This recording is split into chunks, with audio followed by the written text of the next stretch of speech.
Hi masters, for you మీకోసం ఛానల్కి స్వాగతం సుస్వాగతం.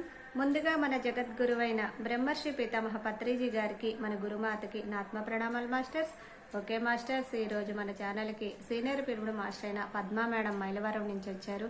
మేడం గారిని సాధారణంగా ఆహ్వానించుకుందాం.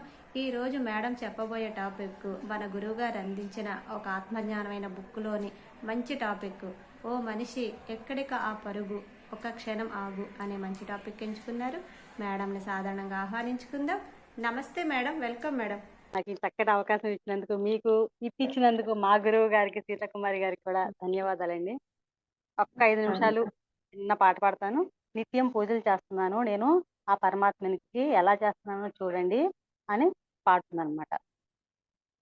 తనువే గుడియట, తలయే శిఖరమట, తనువే గుడియట, తలయే శిఖరమట, పెను హృదయమే హరి పీఠమట. మన తనువు గుడి, మన తల శిఖరము లాంటిది. మన తనువుని గుడిగా చేసుకొని, మన తలని శిఖరముగా చేసుకొని, పెను హృదయమే హరి పీఠమట. ఆ హరికి మన హృదయ స్థానము పీఠమంట ఆయనకి. ఈ పీఠంలో వచ్చి కొలువై ఉంటాడు ఆయన.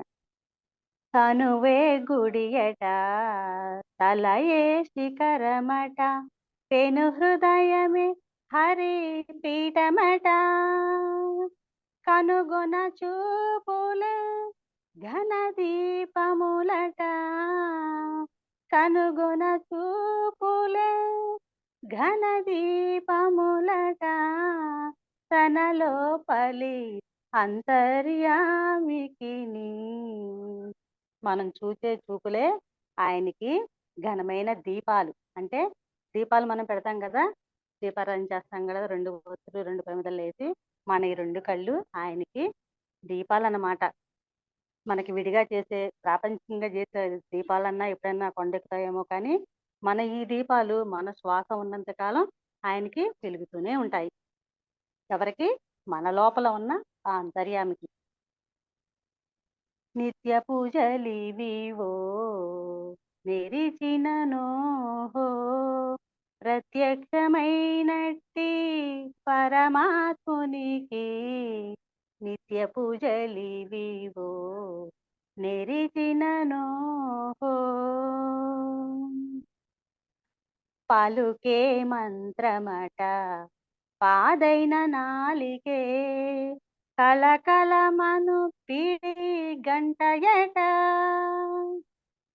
పలుకే మంత్రమట, పాదైన నాలికే కలకలమను పిడి గంటయట. మన పలుకులు ఆయనకి మంత్రాల్లాగా ఉండాలి. అలా స్వచ్ఛమైన పలుకులు మనం పలకాలి. అలాంటి మాటలనే మనం పలకాలి. ఇంకా పాదైన నాలికే కలకలమని పిడి గంటయట. మనం మాట్లాడుతుంటే లోపల మన నాలిక పైకి కిందకి కొట్టుకుంటూ ఉంటుంది. ఆయనకది గంటంత, ఆ పరమాత్మనికి. పలుకే మంత్రమట, పాదైన నాలికే కలకలమను పిడి గంటయట, నలువైన రుచులే నైవేద్యములట, నలువైన రుచులే నైవేద్యములట. నలువైన రుచులే నైవేద్యాలు. మనం ప్రసాదాలు అవన్నీ పెడతాం కదా, అవి ఆయనకి నైవేద్యాలు. ఎలాంటి ప్రసాదాలు పెట్టాలి? మనమైతే దేవుళ్ళకి శాకాహారంతో చక్కగా శుద్ధంగా వేసి పెడతాము. కానీ మన లోపలికి ఏం వేసుకుంటున్నాము? మాంసాహారాన్ని, అశుద్ధ ఆహారాన్ని మన లోపలికి వేసుకుంటున్నాం. మన లోపలే పరమాత్మ ఉన్నాడని తెలియక మనం బయట దేవుళ్ళకేమో వేరేగా ప్రసాదాలు పెడుతూ, మన లోపల ఉన్న దైవానికి మనం ఏం వేస్తున్నాము? అశుద్ధమైన ఆహారాన్ని వేస్తున్నాము. కాబట్టి మనం అలాంటి నైవేద్యం లాంటి ఆహారాన్ని తీసుకోవాలి. ఎవరికి? తలపు లోపలనున్న దైవమునకు, మన లోపల ఉన్న దైవానికి అన్నమాట. నిత్య పూజలివివో నిరిచిననో ప్రత్యక్షమైనట్టి పరమాత్మునికి. నిత్య పూజలివివో నిరిచిననో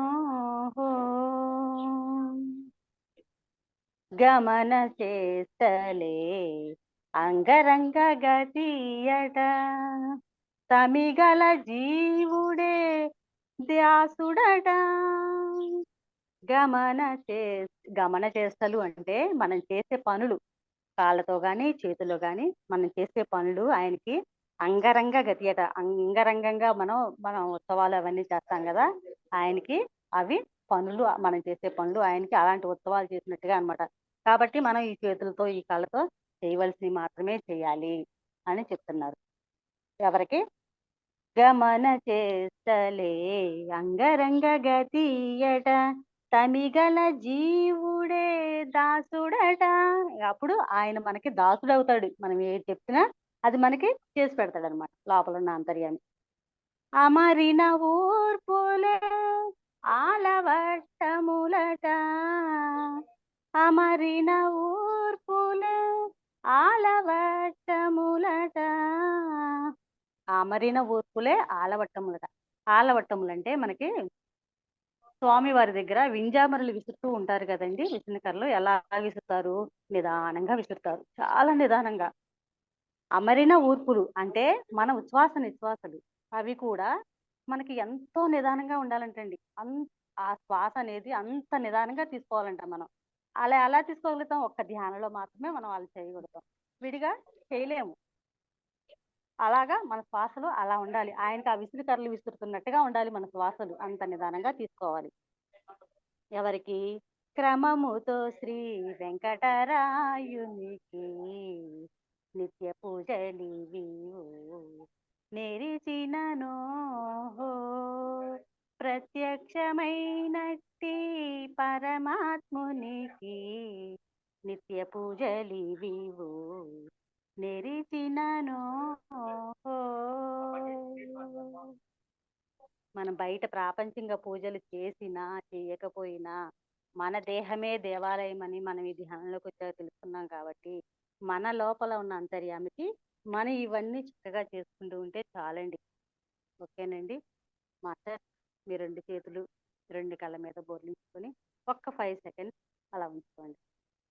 5, 4, 3, 2, 1, 0.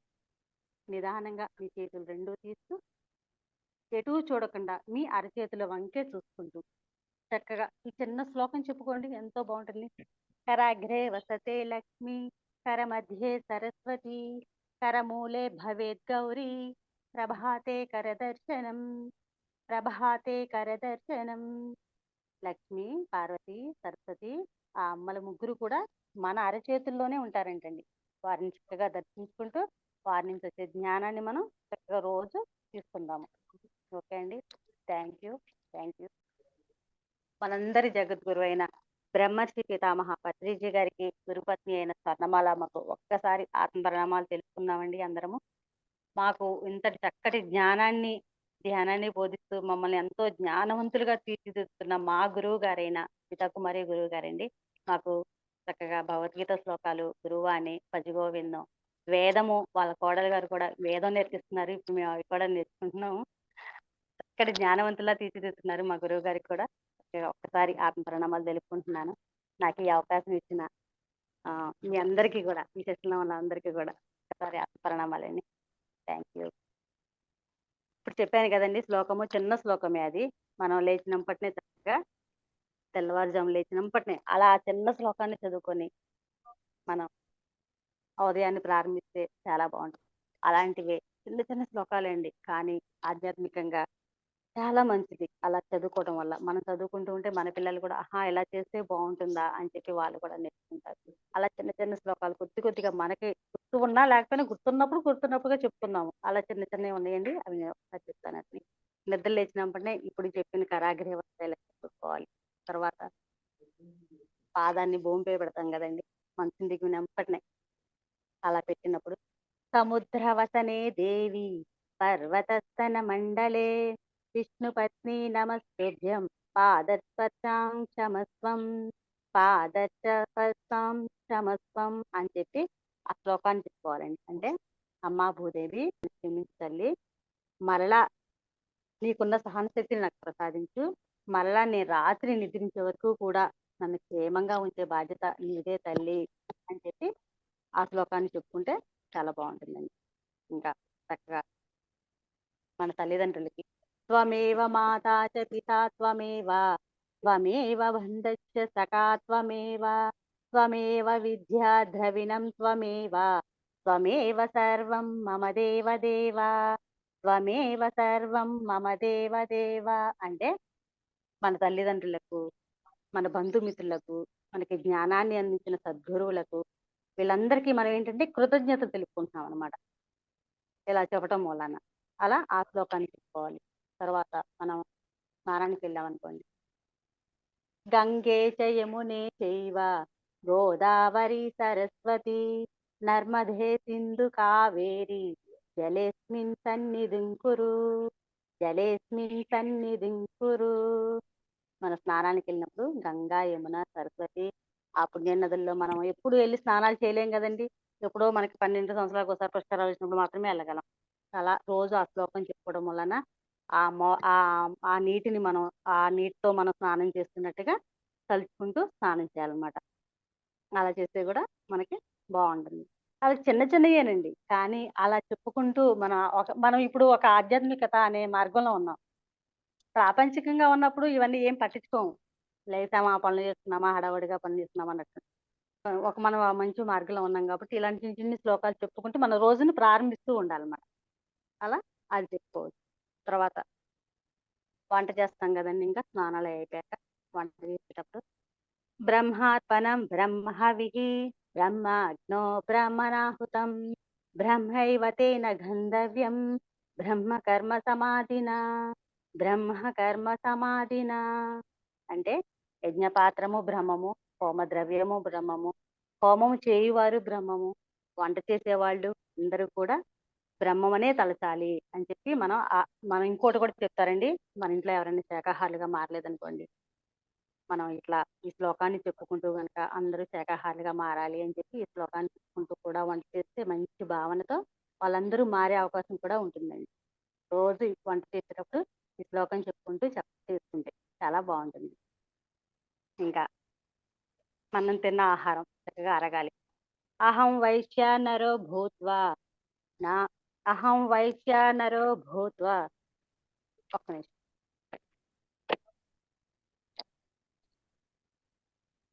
అహం వైశ్య నరో భూత్వా ప్రాణీనాం దేహమాశ్రితః ప్రాణాపాన సమాయుక్తః పచామ్యానం చతుర్విధం పచామ్యానం చతుర్విధం అంటే మనం తిన్న ఆహారం అండి. మనకి వైశ్వానరుడు అనే ఒక జఠరాగ్ని ఉంటుంది మన లోపల. అది ప్రాణుల యొక్క శరీరాన్ని ఆశ్రయించి మన లోపల ఉన్న ఆహారాన్ని జీర్ణం చేస్తుంది. ఇలా ఈ శ్లోకం చెప్పుకుంటూ మనం అలా తింటే, లేదా ఇది కాకుండా శంకర ప్రాణ వల్లభే జ్ఞాన వైరాగ్య సిద్ధ్యర్థం భిక్షాం దేహి చ పార్వతీ మాతా చ పార్వతీ దేవి పితా దేవో మహేశ్వరః బాంధవా శివ భక్తాశ్చ స్వదేశో భువనత్రయం స్వదేశో భువనత్రయం అంటే మనకి భోజనం చేసే ముందు కూడా మనం ఈ శ్లోకాన్నైనా ఇందాక చెప్పుకుందైనా లేదా ఈ ఒక శ్లోకాన్ని దీన్నైనా చెప్పుకోవచ్చు. ఏంటంటే మనకి అన్నం పరబ్రహ్మ స్వరూపం కదా. మనకి ఇంత ఇవన్నీ చెప్పుకోవటం ఒకవేళ రాకపోయినా సరే శివార్పణమస్తు, కృష్ణార్పణమస్తు, ఇంకా దేవి అర్పణమస్తు, ఇలా చిన్న చిన్న ఏదో ఒక పదమైనా సరే చెప్పుకుంటూ మనం ఆహారాన్ని తినాలి. ఇది కూడా సరే చిన్న చిన్నయేనండి. ఇంకొంచెం నేర్చుకొని కనుక చేస్తే చాలా బాగుంటుంది. మన పిల్లలు కూడా మనం చేస్తే మన పిల్లలు కూడా ఆచరిస్తారు. ఇలా ఈ చిన్న శ్లోకాలు చెప్పుకుందాం ఇలా. ఓకే అండి. ఇంకా అసలు పాయింట్లోకి వద్దాము. మనం ఇవ్వాలనుకుంది ఏంటి? ఓ మనిషి ఎక్కడికి ఆ పరుగు, ఒక క్షణం ఆగు. ఉరుకులు పరుగుల జీవితం ఎందుకు? ఒక క్షణం ఆగి ఆలోచించి ఏదైనా చేయాలి. మనకి ఎలాంటి సమస్యలు వచ్చినా సరే, ఒక బిడ్డ పుట్టే దగ్గర నుంచి ఇంకా వాళ్ళ స్కూల్ ఏంటి, మనం ప్రాపంచికంగా పనులేంటి, ఏ సమస్యలు ఏదొచ్చినా సరే ఒక క్షణం ఆగి ఆలోచించుకొని ఆ పని చేయాలి. ఓకే పరుగులు పెట్టకూడదు అని చెప్పి మనకి ప్రతిసారి మంచి జ్ఞానాన్ని అందించండి. నాకు ఎంతో బాగా నచ్చింది అది.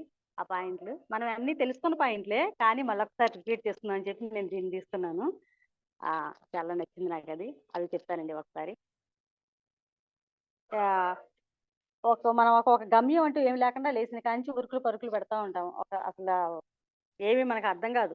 ఏదైనా ప్రాబ్లమ్ వచ్చిందనుకోండి ఉరుకులు పరుగులు మనకేదైనా సమస్యొచ్చినా ఒంట్లో ఏదన్నా ఏ డాక్టర్ దగ్గరికెళ్ళిపోవాలా ఏంటని పెడతాం. అసలెందుకొచ్చింది ఆ సమస్య? అది గూడా ఆలోచించం. దాన్ని కొంచెం ఆలోచించాలి. మనం మనశ్శాంతిగా, హాయిగా ఉండాలనుకోండి. నిజమే మనం మనశ్శాంతిగా, హాయిగా ఉండాలంటే మనకి ఎన్నో ఉన్నాయి.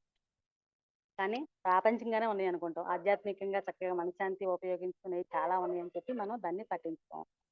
మనం చాలా కనిపెడతామండి మనుషులం. ఏవేంటి టీవీలేంటి, సెల్‌ఫోన్‌లేంటి ఇలా మనం చాలా కనిపెట్టాం. కానీ మనశ్శాంతిగా, ప్రశాంతంగా ఉండాలి అనే దాని విషయం గురించి మనం ఎవరం అసలు పట్టించుకోలా. మనల్ని మనం ఎక్కడి నుంచొచ్చాము, ఎక్కడికెళ్తాము, ఇవన్నీ అసలు మనం దేని గురించి మనం పట్టించుకోము. ప్రాపంచికంగా ఎళ్ళిపోతూ ఉంటాం ఎంతవరకు కూడా. ఇంకా మనం అసలు కనిపెట్టామనుకోండి సెల్‌ఫోన్‌లు ఇయన్నీ, అబ్బో! మనం గొప్ప అనుకుంటాం. అసలు మనం అవి కనిపెడితేనే గొప్పంటే మానవుని కనిపెట్టిన ఆ దైవం ఇంకెంత గొప్పండి. ఈ చిన్న చిన్నవి కనిపెడితేనే ఇలా అనుకుంటే ఇంకా ఆయన ఎంత గొప్ప అనుకోని చెప్పుకోవాలి మనకి.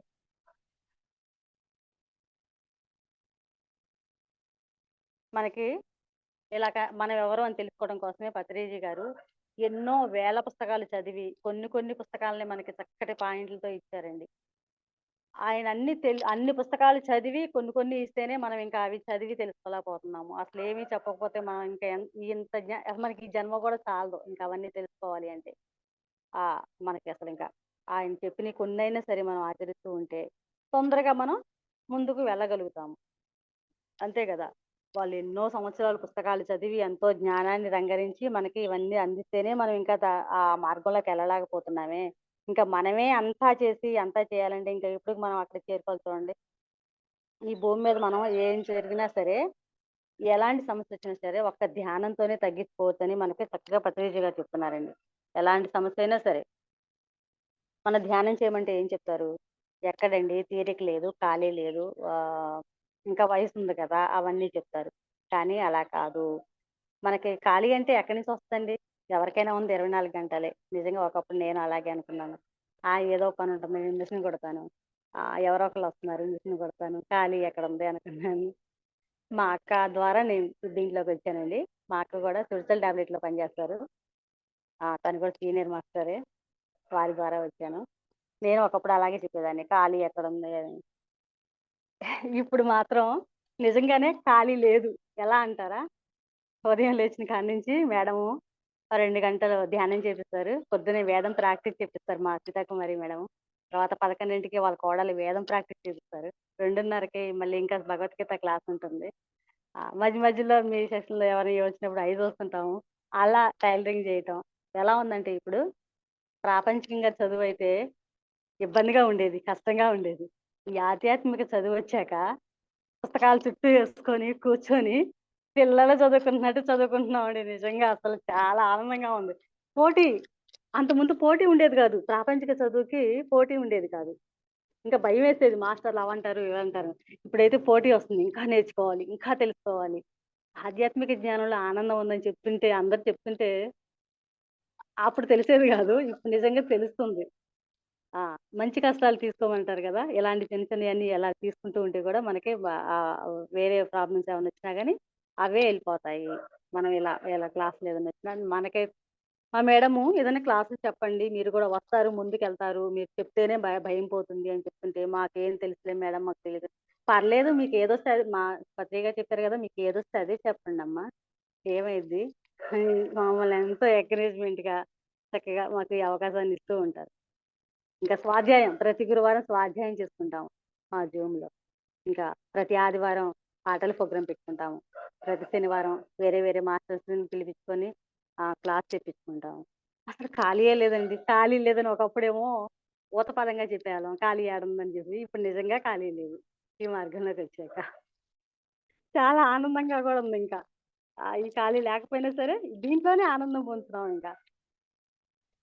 ఇదే ఈ ఈ ఈ దీన్నే మేము స్వాధ్యాయంగా చెప్తున్నామండి. 3 వారాల నుంచి దీన్నే చదువుకుంటున్నాము. అందుకే ఈ పాయింట్లు నాకు చాలా బాగా నచ్చి ఇంకా మనం డిస్కషన్ చేసుకుందాం అని చెప్పి, ఇంకా మనం చేయాల్సిందేంటంటేండి, మన మానసికంగా మనం రిలాక్స్ అవ్వటం ప్రతి మనిషికి అసలు ముందు మెయిను. మనం ప్రతి మనిషి కూడా మానసికంగా రిలాక్స్ అవ్వాలి.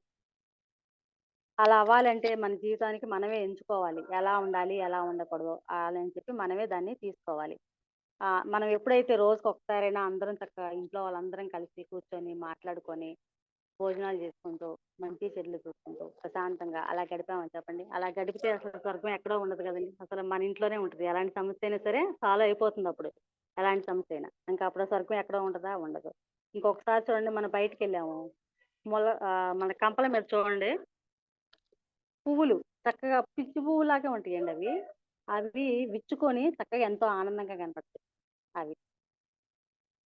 పొద్దురుపూట విచ్చుకొని మధ్యాహ్నానికి ముడుచుకుని ఆ పువ్వులు ఎంత ఆనందంగా ఉంటే, మన ఈ శరీరంలో చక్కగా మనసు, శరీరము, బుద్ధి, ఆత్మ ఇవన్నీ ఉన్న మన శరీరము ఇంకా ఎంత ఆనందంగా మనం ముందుకెళ్ళాలి చెప్పండి. ఆ చిన్న చిన్న పువ్వులే చక్కగా ఎంతో ఆనందంగా గడుపుతుంటే, మనం ఇయన్నీ చూడండి ఎంత ఆనందంగా మనం గడపాలి. ఎంత మనసు, బుద్ధి, ఆత్మ ఉన్న మనం ఇంకా ఎంతగా వికసించాలి.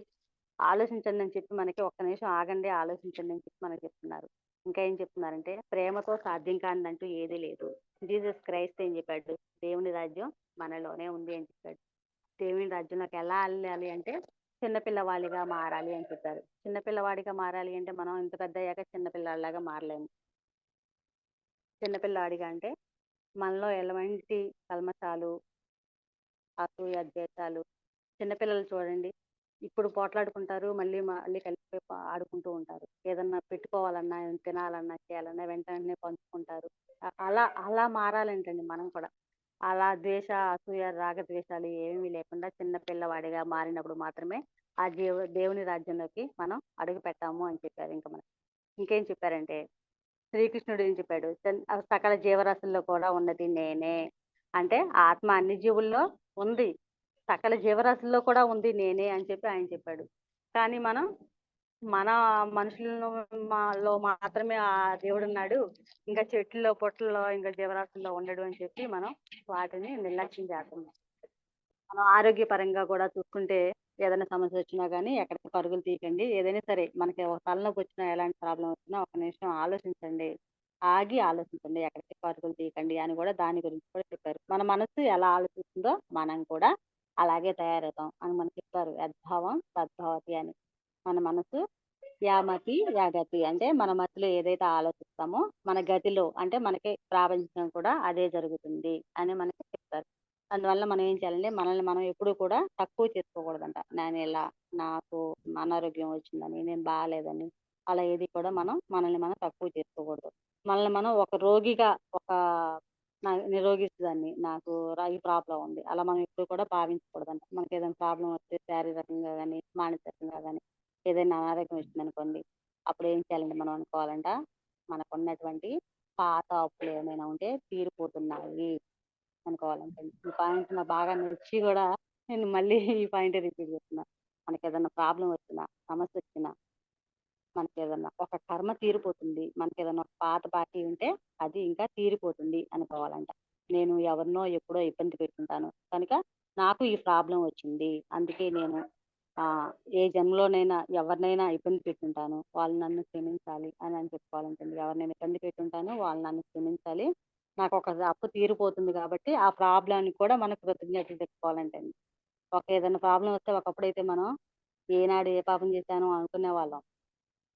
అది ఇప్పుడు నిజమవుతుంది. ఈ ఆధ్యాత్మికంగా. తెలియకుండానే అనుకునేవాళ్ళం ఇది నిజమవుతుంది. కానీ ఒకళ్ళ మీద కారణం నెడతామంటండి. కానీ అయినా తెలిసినా గాని ఒకళ్ళ మీద నెడతాం. వాళ్ళ మూలాన వచ్చింది, వీళ్ళ మూలాన వచ్చిందని. ఒకళ్ళ మూలాన కాదు మన మూలానే అని మనం అనుకోవాలి. ఏదన్నా ఆ గేదెని కొట్టానేమో, లేదా లేచాక ఆ కుక్కను కొట్టానేమో, దేన్నైనా హింసించానేమో, అందుకే నాకు ఈ కాలు నొప్పి వచ్చిందేమో. అసలు ప్రతి ఒక్కటండి ఏది జరిగినా సరే ఒకరి మీద తోయకుండా వెంటనే వాళ్ళు ఏం జరిగింది? ఏం చేశాను? ఏమన్నా అతిగా మాట్లాడానా? ఏమన్నా ద అందుకే నాకు ప్రాబ్లమ్ వచ్చిందా? అలా ఎళ్ళిపోవాలి వెంటనే. అసలు ఒకళ్ళ మీదకి నెట్టకుండా మనం ఎక్కడైనా తప్పు చేశామా? రాంగ్ స్టెప్ ఏసామా? అలా ఆ ఆలోచన అనేది అలా చేయాలి. అప్పుడు మనకి ఒక ప్రాబ్లమ్ తీరిపోతుంది. ఒక అప్పనేది ఇంకా ఎళ్ళిపోతుంది. మనస్ఫూర్తిగా అప్పుడు మనం ఆ ప్రాబ్లమ్‌కి కూడా క్షమాపణ చెప్పుకుంటామనమాట. ఇంకా ప్రతి బాధ త్వరలోనే తొలగిపోతుందప్పుడు. అప్పుడు చక్కటి జీవితం మనకి ఆ ప్రాబ్లమ్ అనేది లేకపోతే మనం ఏదైనా సాధించగలం గదండీ ఇంకా. చక్కటి జీవితం మనకి వస్తుంది అని చెప్తున్నారు. 1,00,000 తుఫానులు అంటే మనకి దుఃఖాన్ని కలిగించే 1,00,000 దుఃఖాలు వచ్చినా గానీ, దేవుడు మన వెంటే ఉన్నాడు. ఆ భగవంతుడు మన తోడుగా ఉన్నాడు అనుకోవాలండి. మనకి ఎలాంటి 1,00,000 తుఫాన్లు, 1,00,000 బాధలొచ్చినా గానీ, ఆయన మన వెంటున్నాడు. ఇంకా మనకేంటి భయం? అసలు మన లోపలే ఉన్నాడు గదా! ఏయొచ్చినా గానీ, ఇంకా అవే సరైపోతాయి అని అనుకోవాలి. ఇంక ఈ అదృష్టాన్ని చూసుకొని మనం అప్పుడు మురిసిపోతాం అనమాట ఇంకా. మన లోపలే భగవంతుడు ఉన్నాడు గదా! ఇంకేంటి మనకి భయమేంటి అని ఏదొచ్చినా గానీ అలా అనుకుంటూ ఉండాలి. ఇంకా మన శ్వాసతోనే మనం ఎప్పుడూ అనుసంధానం అవుతూ ఎలాంటి రోగం వచ్చినా సరే, ఆ శ్వాసతోనే మనం తగ్గించుకోవాలి. మనకి పత్రి గారు అదే చెప్పింది నో మెడిసిన్, నో డాక్టర్ అని. ఆ శ్వాసే మన లోపలికెళ్ళి ఎన్ని చేస్తుందండి. ఈ విషయం అసలు మనకు తెలీదు ధ్యానంలోకి వచ్చిన తర్వాత కూడా ఇంకా. ఆ శ్వాసను అసలు నిర్లక్ష్యం చేస్తాం మనం. ఇంకా ఎక్కువగా మాట్లాడటం వలన, ఎక్కువగా అరవటం వలన మన శ్వాసలు ఎన్నో వేస్ట్ అయిపోతున్నాయంటండి. ఇది కూడా తెలీదు ధ్యానంలో రాకముందైతే. గట్టిగా మాట్లాడాము, గట్టిగా అరిసాము. అప్పుడు ఎలా అంటాం? అలా అంటాం. మన శ్వాసలు అక్కడ వేస్ట్ అయిపోతున్నాయి. వేస్ట్ అయిపోతున్నాయి అని కూడా మనకు తెలీదు. అరిచేస్తాం అందరి మీద గోల చేసేస్తాం. అంటారు గదా! ఆఖరి శ్వాస తీసుకుంటున్నాడు అని. ఇన్ని శ్వాసలు ఇక్కడ వేస్ట్ చేసేసుకుంటే ఇంకా ఆ ఒక్క ఆఖరి శ్వాస కోసం అప్పుడు బాధపడతాం అనమాట. అలా అస్సలు ఎలాంటి ఆలోచనలున్నా గానీ చక్కగా తీసేసి ఎలాంటి ఎన్ని తుఫాన్లు, ఎన్ని బాధొచ్చినా కానీ ఈ దైవం మన వెంట ఉన్నాడు. మన లోపల ఉన్నాడు. ఇంక మనకేంటి ఇంక బాధ? శ్వాస ఉంటే శివం, శ్వాస పోతే శవం అన్నారు. మనం ఇప్పుడు బతికే ఉన్నామంటే శ్వాస ఉంది. అంటే ఆ శివుడు మనలోనే ఉన్నాడు. ఇంక మనకేంటి బాధ? అలా అనుకోవాలన్నమాట ఇంక ఎలా ఉన్నా గాని. ఇంకా మనం ఇది చూడండి ఎలాంటి ఒక చెప్పాను కదా! ఒక జ్వరం వచ్చినా, ఒక బాధొచ్చినా, ఆ దోమ కుట్టింది, ఏ కుట్టింది, దాని మూలాన ఒక టైఫాయిడు, మలేరియా ఇయన్నీ వచ్చినాయనుకోండి, ఆ దోమలు కుట్టి ఇలా అంటామంట. ఈగ కుట్టిందని ఒక వంకలు పెడతామంట. మన శరీరాన్ని ఆ దోమలకి, ఈగలకి ఇంత శరీరాన్ని ఆ దోమకి, ఈగకి భయపడేలాగా మనం చేసుకుంటున్నామని చెప్తున్నారు. దీనికి కూడా. ఇది కంప్యూటర్ యుగం కదా! దీన్ని చక్కగా మన అరచేతిలోనే మన ఈ ఫోను, సెల్ ఫోన్ ఈ వైకుంఠం అనేది మన అరచేతిలోనే ఉంది. ఇవన్నీ దీని గురించి పట్టుకోకుండా ఈ దోమలకి, ఈగలకి ఇంత టెక్నాలజీ వచ్చినా గానీ ఈగలకి, దోమలకి భయపడిపోతున్నాము. దానికి కూడా అని చెప్పి చెప్తున్నారు. దోమలకి, ఈగలకి శరీరాన్ని ఇచ్చి భయపడుతున్నామంటే అసలు మనం ఈ ఆత్మ అనేది ఏ దశలో ఉంది? మన ఆత్మ ఒక రిమోట్ లాంటిది. మీ ఆత్మ ఒక రిమోట్ లాంటిది. మనం ఏది నొక్కితే అది మన టీవీలో ఎలా వస్తుందో, అలా మనం ఏదనుకుంటే మన లోపలే దేవుడున్నప్పుడు మనం ఏదనుకుంటే అదే జరిగిపోద్ది. కాదు దాన్ని పాజిటివ్‌గా అనుకోవాలా, నెగెటివ్‌గా అనుకోవాలా అనేది అక్కడ మనమే చూసుకోవాలింక. కానీ మన వాళ్ళు మాత్రం మనం ఏమంటారంటే, మనం ఏదన్నా చేయాలనుకోండి, ఏదైనా పని చేయాలనుకోండి, మన పెద్దాళ్ళే మనకి అక్కడ అధైర్యాన్ని నూరిపోసుకుంటారు. "నువ్వు అది చేయలేవు, నువ్వు ఇది చేయలేవు, చాలా ఖర్చు అయిపోద్ది" అని చెప్పి అలా కూడా చెప్తుంటారు. అలా కాకుండా ముందు పాజిటివ్‌గా ఎంతవరకు పాజిటివ్‌గా ఉండాలని గూడా మనకి చక్కగా చెప్తున్నారు. ఇంకా నీ ఆత్మశక్తితో నువ్వు ఏ పని చేసినా అది కరెక్ట్‌గానే ఉంటుంది. మన ఆత్మశక్తితో మనకు మనసు చెప్తుందండి. ఇది ఇది చెయ్యి, ఇది చేయమాకు అని చెప్తుంది. కానీ మనం వినం. అలా మన మనసు చెప్పింది గనక వింటే అది ఏది చెప్పినా సరే అది కరెక్టే అవుతుంది అని చెప్తారు. ఇంకా మనకి మనకి ఆ మనసు చెప్తుంది. అంటే మనలో ఉన్న దైవం చెప్తుంది. మనకేది చేసినా గాని అది బానే ఉంటుంది. కానీ మనం ఏం చేస్తామంటే తిక్క తిక్కగా కొన్ని ఆయన చెప్పింది కూడా వినకుండా ఫాలో అయిపోయి తిక్క తిక్కగా కొన్ని పనులు చేస్తూ ఉంటాం. ఎక్కడిదాకా ఎందుకంటే మనం పొయ్యి మీద పాలు పెట్టామనుకోండి చిన్న స్మెల్లొస్తూ ఉంటుందెక్కడో. మన ఇంట్లో కాదులే అనుకుంటాం. అక్కడ మనకు చూపిస్తది. కానీ లోనకెళ్ళి అది చూస్తే మన పాలే అక్కడ పాడైపోయి ఉంటాయి. మనసు చెప్పింది. కానీ పట్టించుకోము అక్కడ గూడా. ఇంకా ఆ దేవుడి మీద ఇంకా మనం నింద వేస్తా ఉంటాం ఏదో ఒకటి. అలా మనకి ఒక చిన్న స్టోరీ అండి దాని గురించి కూడా చెప్తాను. ఒకాయన దారి వెంట వెళ్తూ ఒక మర్రి చెట్టు కింద కూర్చున్నాడట నీడకి. ఎండలో వెళ్తూ. ఆ మర్రి చెట్టు కింద కూర్చుంటే ఇంకా విశ్రాంతి తీసుకున్నాక కాసేపని కూర్చుంటాడు. మర్రి చెట్టు కింద కూర్చొని అటు ఇటు చూస్తూ ఉంటాడంట. చూస్తూ ఉంటే ఒక పక్కన గుమ్మడిపాదు ఉందంట. దాని నిండా కాయలు ఉన్నాయి. మర్రి చెట్టు వంక, గుమ్మడిపాదు వంక అలా అలా చూస్తూ ఉంటాడంట. ఈ గుమ్మడికాయేమో తీగేమో కింద చిన్నదే ఉంది. కాయ చూస్తేనేమో ఇంతుంది.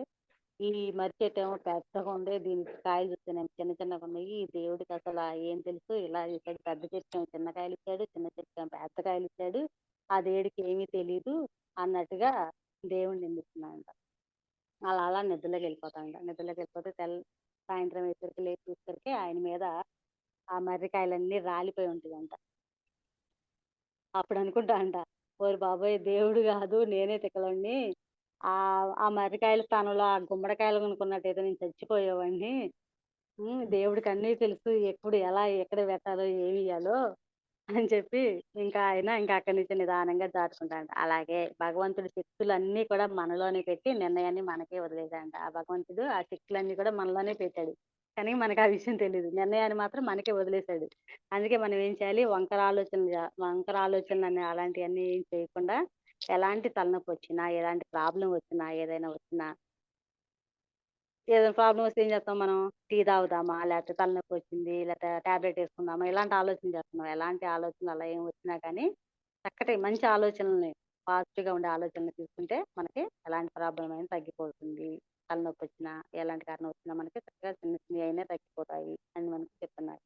ఇంకా సమాజంలో ప్రతి వ్యక్తి మహాజ్ఞాని కానవసరం లేదండి. సమాజంలో ఉన్న ప్రతి ఒక్క వ్యక్తి కూడా జ్ఞాని కావాలి అంటే అవుతారా? అవ్వలేరు కదండీ! అందరూ జ్ఞానులే అయితే ఇక లేనిదేముంది? కనీస జ్ఞానం మాత్రం ఉండాలి. అందరూ జ్ఞానవంతులు అయినా కాకపోయినా కనీస జ్ఞానం ఉండాలి. ఏంటంటే తన కుటుంబం, తన సమాజం, ఇంకా ఇవన్నీ కూడా ఆళ్ళ గురించి మంచిగా చూసుకునే విధంగా అలా ప్రవర్తించాలి. కుటుంబంలో తల్లిదండ్రులను గౌరవించాలి. తనకన్నా పెద్దవారికి మర్యాదనిస్తూ, చిన్నవారికి చక్కగా ఏదైనా సలహాలు, సూచనలిస్తూ, పెద్దవారికి మర్యాదనిస్తూ, చిన్నవారికి కూడా సలహాలు, సూచనలిస్తూ అలా మనం సమాజంలో కనీస జ్ఞానంతో బ్రతకాలి అని చెప్తున్నారు. ఇంకా ప్రభుత్వానికి, ఈ సంఘానికి ఎలాంటి నష్టాలు కలిగించే పనులు కూడా మనం ఏమీ చేయకూడదు అని చెప్తున్నారు. ప్రతి ఒక్కటి ఏం లేదండి. ఎలాంటి సమస్యొచ్చినా గానీ ఇప్పుడు మనకి పత్రి గారు ఇందులో చక్కటి సందేశం అండి అది. ఎలాంటి సమస్యయినా సరే ముందు హైరాణ పడకుండా కూర్చోండి. ధ్యానం చేయండి. ధ్యానంలోనే మీకు సమస్య ఎలాంటి సమస్యకైనా పరిష్కారం అవుతుంది. అందుకే మనకి ధ్యాన మహాచక్రాల్లో సారు గూడా కూర్చోండి, కూర్చోండి, కూర్చోండి, కూర్చోండి ఒక అర్ధగంట సేపు కూర్చోబెట్టి ఆ మాటలే చెప్తాడు. కూర్చోండి, కూర్చోండి, కూర్చోండి అని. మన ముందు కూర్చుంటే మనకి ఎలాంటి సమస్య అయినా సరే పరిష్కారం మనలో నుంచే వస్తుంది అని చెప్తారు. ఇంకా జంతువునాం మానవ జన్మ దుర్లభం అంటారు పెద్దలు. మనకేంటి జంతువునాం మానవ జన్మ దుర్లభం అంటారు పెద్దలు మనల్ని. జన్మనెత్తడం అనేది ఒక అదృష్టం. ఈ మానవ జన్మ. ఈ మనిషిగా పుట్టాను. నాకు ఈ బాధలేంటో అని మనం ఒకసారి అనుకుంటాం. నిజంగా మనిషిగా పుట్టడం అంటే ఎంతో అదృష్టం అంటండి. అది కూడా ఈ ధ్యానంలోకొచ్చాకే ప్రతి ఒక్కటి ఈ ధ్యానంలోకొచ్చాకే తెలుస్తున్నాయి. ఎంతో అదృష్టం. అనుభవించాలంటే సంఘాన్ని గౌరవించాలి. ఈ కాలంలో ఎంత చదువుకున్నా సరే, ఎంత డబ్బున్నా సరే, ఎంత పలుకుబడి ఉన్నా సరే అండి, సరైన విజ్ఞానం గనక, సరైన జ్ఞానం గనక మనం లేకపోతే మనకి ఎలాంటి గుర్తింపు ఉండదు అని చెప్తున్నారు. మనం ఎంత చదువున్నా, ఎంత ఏమున్నా సరే, ఎంత పలుకుబడి ఉన్నా సరే, సరైనటువంటి విజ్ఞానం గనక లేకపోతే మనకి ఎలాంటి గుర్తింపు రాదు. విజ్ఞానం అంటే లోక జ్ఞానం చదువు, తెలివితేటలు. ఇది సమాజాన్ని బట్టి మార్చుకుంటూ ఉండాలి. లోక జ్ఞానం అంటే మనం ఉంటున్న సమాజానికి సంబంధించి కొన్ని కనీస జ్ఞానాలు మనకి ఉండాలి. ఇంకా ఈ సృష్టిలో జీవరాశులన్నిటిలో కూడా భౌతికంగా తాను రక్షించుకోలేక ఆ దురదృష్టకరమైన జీవి ఏదైనా ఉందంటే ఈ సృష్టిలో ఉన్నటువంటి జీవుల్లో దురదృష్టకరమైన జీవి ఏదైనా ఉందంటే మనం మనిషేనంటండి. అది ఎందుకంటే ఎలా చెప్తున్నారంటే అది మనకి పక్షిలాగా మనం ఆకాశంలో ఎగరలేము. చిరుతపులిలాగా వేగంగా పరిగెత్తలేము. మనకి ఏదైనా సమస్య వచ్చిందనుకోండి ఎక్కడైనా మనకు అర్జెంటుగా మనం అంటే ఎవరైనా తరుముతున్నారు. మామూలుగా కొద్దిగా పరిగెత్తగలం మనకు ఆయాసం వచ్చేస్తది. కానీ జంతువులు వీటి చూడండి పక్షిలాగా ఆకాశంలో ఎగిరిద్దది. చిరుతపులిలాగా వేగంగా పరిగెత్తలేము. ఇంకా పాములాగా కింద ఈదలేము. ఇంకా పాకలేము. ఇంకా ఇలా మనకి ఆ జంతువులు మనకన్నా కూడా చాలా బెటర్ అని చెప్పి మనకి చెప్తున్నారన్నమాట ఇట్లా. ఏదన్నా మనం ప్రాణహాని ఏదన్నా వస్తే మనం రక్షించుకోలేము. అవి చక్కగా రక్షించుకోగలుగుతాయని చెప్తున్నారు. ప్రతి మానవుడికి కూడా కానీ మానవుడికి గొప్ప గొప్ప ఆలోచన సామర్థ్యం ఇచ్చాడంట దేవుడు మానవుడికి. ఎంత ఇచ్చినా గానీ గొప్ప గొప్ప ఆలోచన సామర్థ్యం ఆలోచన అనేది ఇచ్చాడు. అలా అవి వాటికేమో ఆలోచన శక్తి లేదు. దే ఈ మానవుడికి మాత్రం ఆలోచన శక్తి ఇచ్చాడు. ఏదైనా సరే ఆలోచించుకొని మనం ముందుకెళ్ళేలాగా. అలాంటి శక్తి సామర్థ్యాలు ఇచ్చాడు భగవంతుడు. తన చుట్టూ ఉన్న పరిసరాలను ఎన్నో వింత చిత్రాలుగా జరిపించుకుంటూ మన చుట్టూ ఉన్న పరిసరాలను కూడా చక్కగా ఎన్నో మనం వాటిని గమనించుకుంటూ మనం ముందుకెళ్తూ ఉండాలి అని కూడా మనకి చెప్తున్నారు. ఇంకా మనలో ఉన్నటువంటి నెగెటివ్‌ని వదిలిపెట్టాలంట. ఏదైనా సరే మనలో ఏదైనా నెగెటివ్ ఉంటే దాన్ని వదిలిపెట్టడం వల్ల అని దాని గురించి కూడా కొద్దిగా చెప్తున్నారు. ఇది మనం మన దీర్ఘమైనటువంటి మన శ్వాసని మెల్లగా వదులుతున్నప్పుడు మనలో ఉన్న టెన్షన్ అంతా కూడా మిమ్మల్ని వదిలిపెట్టేస్తుంట. మనం ఏదన్నా బాగా టెన్షన్‌గా ఉందనుకోండి, నెగెటివ్ ఏదైనా ఉందని మన నెగెటివ్ ఉన్నప్పుడు మాత్రమే మనం టెన్షన్‌గా ఎక్కువగా ఉంటాం. అప్పుడు దీర్ఘంగా శ్వాస తీసుకొని దాన్ని నిదానంగా వదిలిపెట్టాలి. దీర్ఘ శ్వాసలు తీసుకొని నిదానమైన శ్వాస వదిలిపెట్టాలి. అప్పుడు మనలో ఉన్న టెన్షన్ కూడా ఆ నెగెటివ్ కూడా ఆ శ్వాసల ద్వారా బయటికెళ్ళిపోతుంది అని కూడా చెప్తారు. మనం శ్వాస తీసుకునే శ్వాస మన బొడ్డు భాగం వరకు వెళ్ళి బయటికి తిరిగి వస్తుందంటండి. నాకు ఈ విషయం ధ్యానంలోకి వచ్చేసరికి తెలిసింది. ఏదో తీసుకుంటున్నామంటే శ్వాస తీసుకుంటున్నామంటే తీసుకుందాం అనుకుంటున్నాము. మన బొడ్డు భాగం వరకు వెళ్ళి బయటకు వస్తుందంట. ఇంకా మనలో ఉన్నటువంటి టెన్షన్‌లన్నీ వదిలిపెట్టేసి, నాలో ఉన్న భయాన్నంతా వదిలిపెట్టేస్తున్నాను అని చెప్పి అనుకుంటూ, నాలో ఉన్న కోపాన్ని వదిలిపెట్టేస్తున్నాను. నాలో ఉన్న అపరాధ భావాన్ని ఏమైనా ఉంటే అది గూడా వదిలిపెట్టేస్తున్నాను. నాలో ఉన్న దుఃఖాన్నంతా వదిలిపెట్టేస్తున్నాను. నాలోని ఏదన్నా ఇంకా అపరాధ భాగం ఏదన్నా ఉన్నా అది కూడా వదిలిపెడుతున్నాను అని చెప్పి మనల్ని మనం అనుకుంటూ దీర్ఘమైన శ్వాసలు తీసుకుంటూ, అలా వదలటం వలన కూడా మనలో ఉన్నటువంటి ఏమైనా నెగెటివ్ ఉంటే అది గూడా పోతుంది అని చెప్తున్నారు. ఇంకా కొంతమంది చూడండి ఎప్పుడు గూడా దిగాలుగా కూర్చొని భయంతో ఆహ్, ఆ అశాంతితో ఆలోచిస్తూ భయంతో అలా కూర్చొని ఉంటారు. చాలా కాలం ఇంకా ఇంకా వాళ్ళ నుంచి ఇతరుల పట్ల కోపం, వేరే వాళ్ళని నిందించటం అలా అలవాటుగా చేసుకొని ఉంటారు. తమ పట్ల అందరూ శ్రద్ధ చూపాలని, సానుభూతి చూపాలని, తమకి అనుగుణంగా ఆసరాగా ఉండాలని కోరుకుంటారు. తమ పట్ల సానుభూతి చూపాలి, వారికే ఆసరాగా ఉండాలి అని కోరుకున్నప్పుడు, వేరే వాళ్ళ పట్ల కూడా మనం అలానే ఉండాలిగా. మన పట్ల అలా ఉండాలి అనుకున్నప్పుడు, వేరే వాళ్ళ పట్ల కూడా మనం అదే సానుభూతిని చూపాలి, అదే ప్రేమను చూపాలి. అప్పుడే మనకి అది తిరిగి వస్తుంది. అలా అనుకోకుండా ఎంతవరకు మన పట్లే అలా ఉండాలి, వేరే వాళ్ళు అలా అనుకుంటాము. కానీ అలా కాదండి. ఒక్క క్షణం మనం ఆగి, మనం ఏదైతే మనకేదైతే కావాలి అని అనుకుంటామో, అది ఇతరులకు మనం చేసినప్పుడు మాత్రమే అది మనకి తిరిగి వస్తుంది. అది మనకి అది అని గూడా మనకి చక్కగా మంచి వాక్యం అండి. అది కూడా ప్రతిసారి మనకు అందించేది. మనం ఎలాంటి ఆలోచిస్తామో అలాగే మనకి ఆ రీతిగానే తయారవుతాము మనము. ఒకే ఆలోచన గనుక పదే పదే ఆలోచించి, అలా ఆలోచించడం వల్ల అదొక అలవాటుగా మారిపోతుంది. ఏదైనా ఒక ఆలోచన చేసామంటే దాన్నే పదే పదే ఆలోచిస్తామండి. అదే మనకి అలవాటుగా అయిపోతుంది. మనకేదైనా బాలేదనుకోండి, బాలేదంటే అలాగే బాగకుండా అయిపోతుంది. బావుంది. అది చాలా బావుంది అనుకుంటే అది జరుగుతుంది. యద్భావం తద్భవతి అన్నారు గదా! మనం ఏది పలికితే అదే మనకి పదింతలే తిరిగి వస్తుంది. కాబట్టి మనం ఏదనుకోవాలా, పాజిటివ్ అనుకోవాలా, నెగెటివ్ అనుకోవాలా అనేది కూడా అది కూడా మన చేతుల్లోనే ఉంది.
మనం తప్పకుండా. సమయాన్ని కూడా ఎప్పుడు కూడా వృధా చేయకుండా సమయాన్ని కూడా మనకి ఏదైనా ఏదైనా తిరిగి రాంది ఏదైనా ఉంది అంటే అది ఒక సమయం అని చెప్తారన్నమాట. గడిచిపోయింది ఏదైనా మనకి తిరిగి రాదు అనుకుంటే అది మనకు సమయం అని చెప్తారు.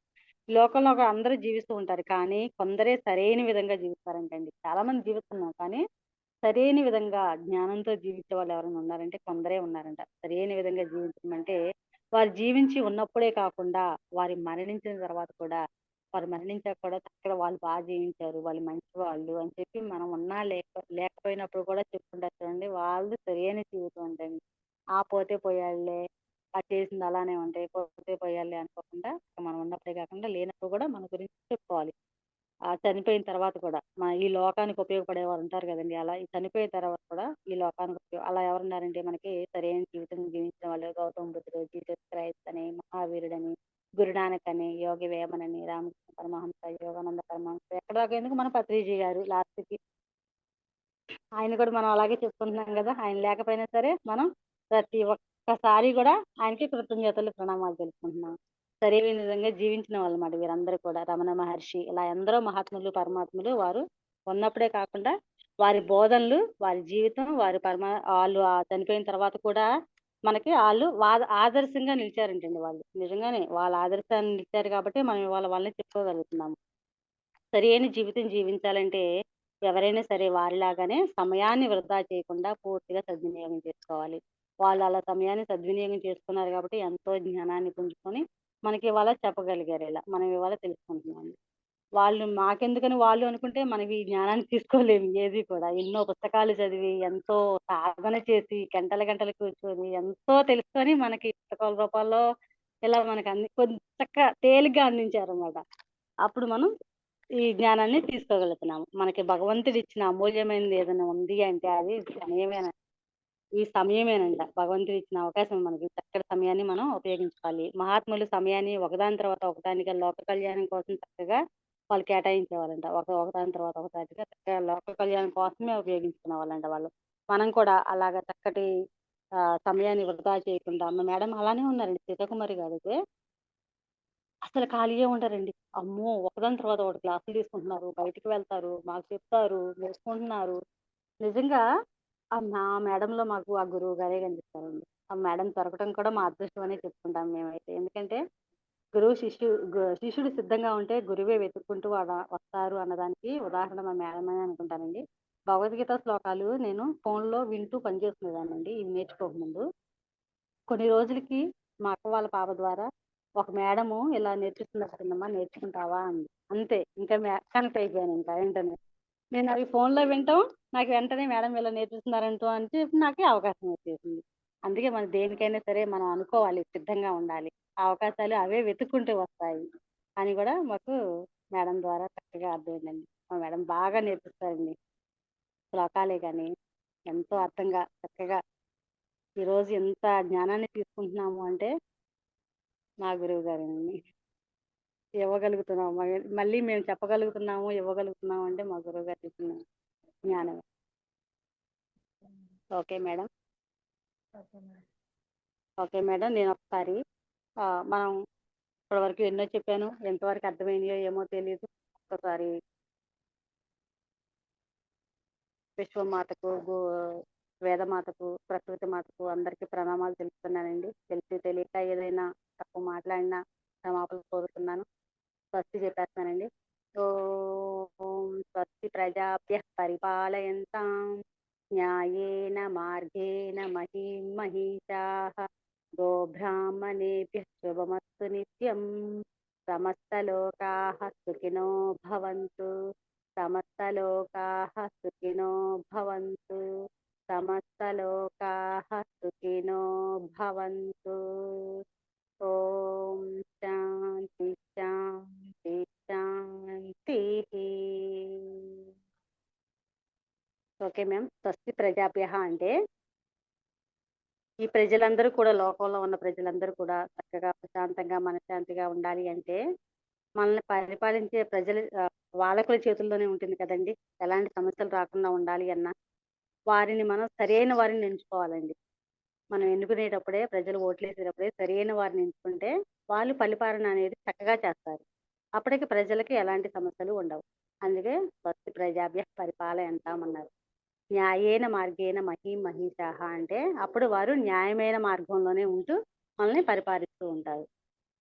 గోబ్రాహ్మణేభ్యః శుభమస్తు నిత్యం అంటే గోవులను మనం వధిస్తున్నాం కదండి, వాటిని వధించకూడదు, చంపకూడదు.